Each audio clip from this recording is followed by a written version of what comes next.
Hello again and welcome in our fourth video update. This time we are going to talk about something very interesting, our first-person melee combat. Victor, our lead combat designer, will tell you some in-depth information how it works in a few moments, but let me first introduce you how we did research for the fencing and battles and all that stuff.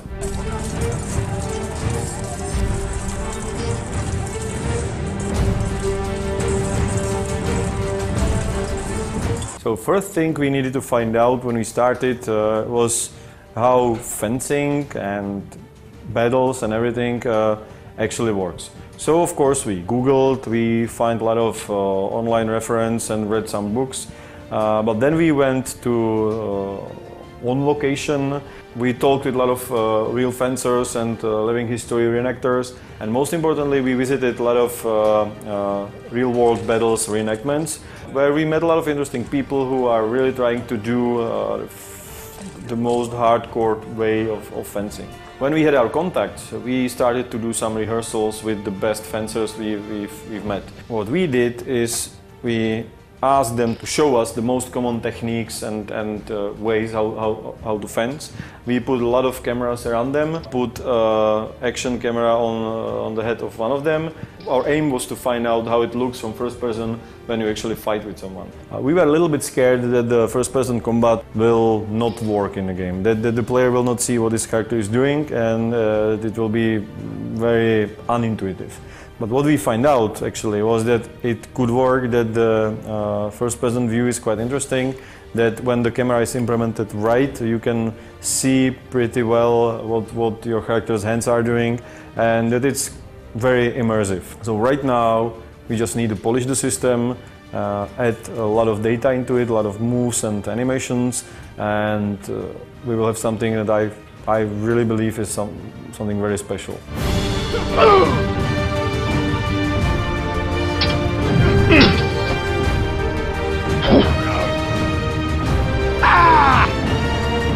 So that was our research, and now let's have a look how it's implemented in the game. Hi, I am Victor, and I'm going to tell you how you fight in Kingdom Come Deliverance. Please be aware that what you are going to see is heavily work in progress. Animations are not final, and not all systems are already implemented. We still have a long way to go, and I wanted to thank you that you are going with us. So, the basics. You have 3 different attacks. You can stab, you can slash, and there is a special action which can be a strike, a kick, or pummel strike with your sword. You have 6 zones on enemy body you can target. It means you have 18 different basic attacks. These we can call initial attacks, and once you do them, the fight is more about timing and about movement. The timing is especially useful in defense. We have a dedicated defense button. You can hold it down, and then your character will automatically block every attack whenever it comes from.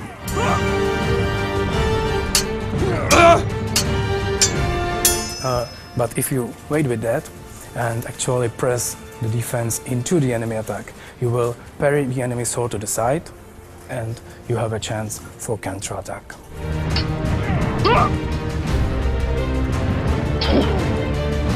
And that's not all.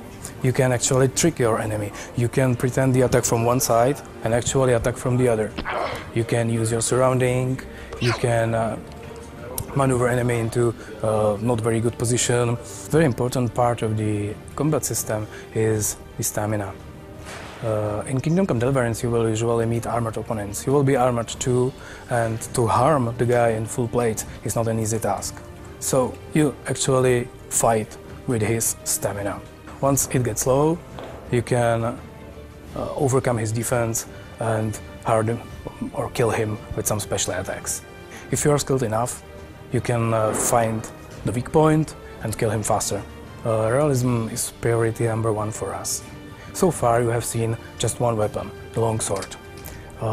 In the final game you will have a whole arsenal of medieval weapons at your disposal. Every weapon is good against different type of armors. You can have a sword and shield, you can have an axe or a hammer for more armored opponents. You can even use your bow or crossbow and kill the enemy from distance.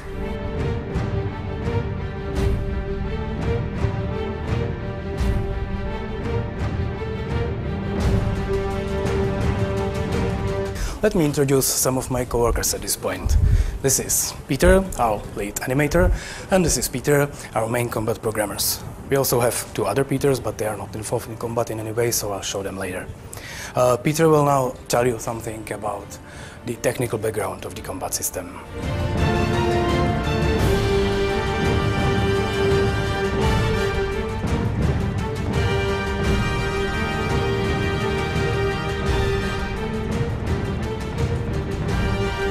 We want to create great, realistic combat system.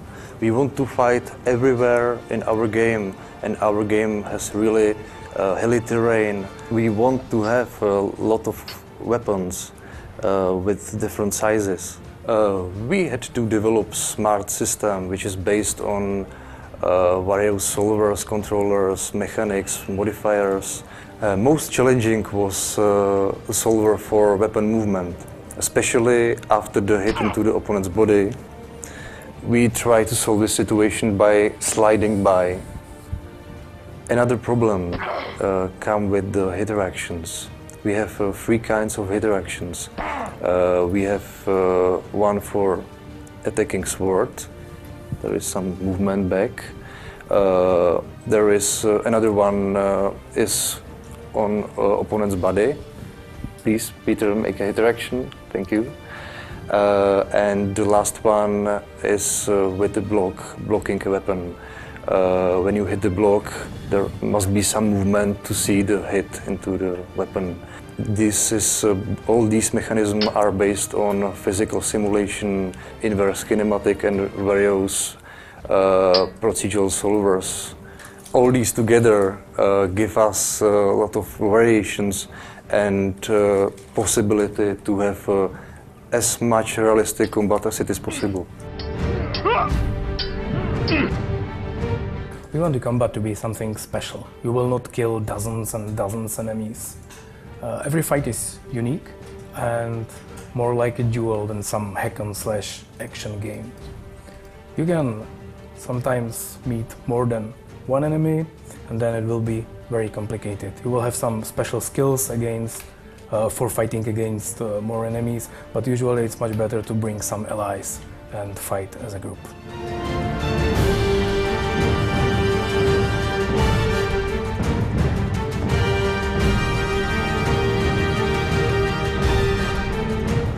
You are asking us a lot about castle sieges and large-scale battles. Sorry, we don't want to reveal much at this point, but regarding large battles, we try to recreate some of famous historical battles of the era, where the player just as one chess piece on the large chessboard. You will use our combat system and fight for your life and try to survive.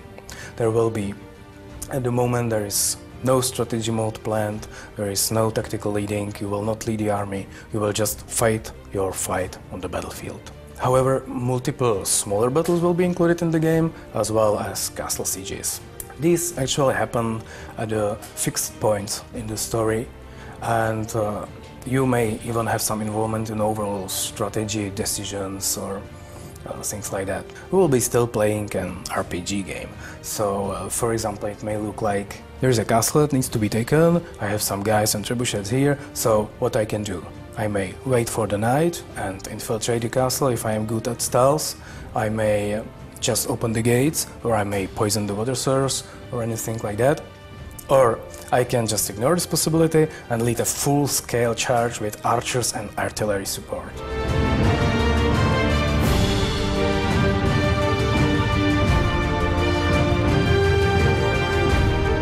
Ladders, soldiers scaling the walls, fight on the walls. At some point you will be also able to defend the castle, you can just stand on the top of the walls, shoot arrows, splash boiling oil, or just fight off the attackers. If you feel that the system is too complicated or you are not very good at action games, don't worry. Deliverance is still an RPG game. It's not only you who is fighting, but also your character. And also your character has skills and perks and abilities. So when the enemy is too strong for you, you can just slow down a little bit and level up. You may find some famous trainer and train at him. You can read book about fencing. You can just level up by fulfilling some other quests. And then your character is stronger. That doesn't only mean that you strike stronger. The actually whole combat system is working on the RPG base. So, for example, if your character's sword skill is higher than your opponent's, you are faster than him. And it's way easier for you to block his attacks, to parry his attack, to counter-attack and all this. Or alternatively, you can just pull out your bow or crossbow and shoot the enemy. Or you can bribe him, or you can call someone for help, or anything you can come up with.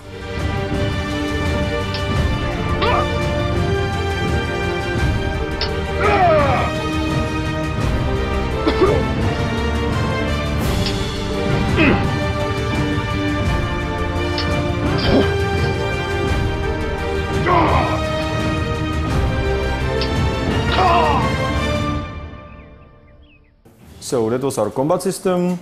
Thank you for watching. Next time we are going to show you some of our AI systems, NPC life cycles and the whole emergent world, so stay tuned.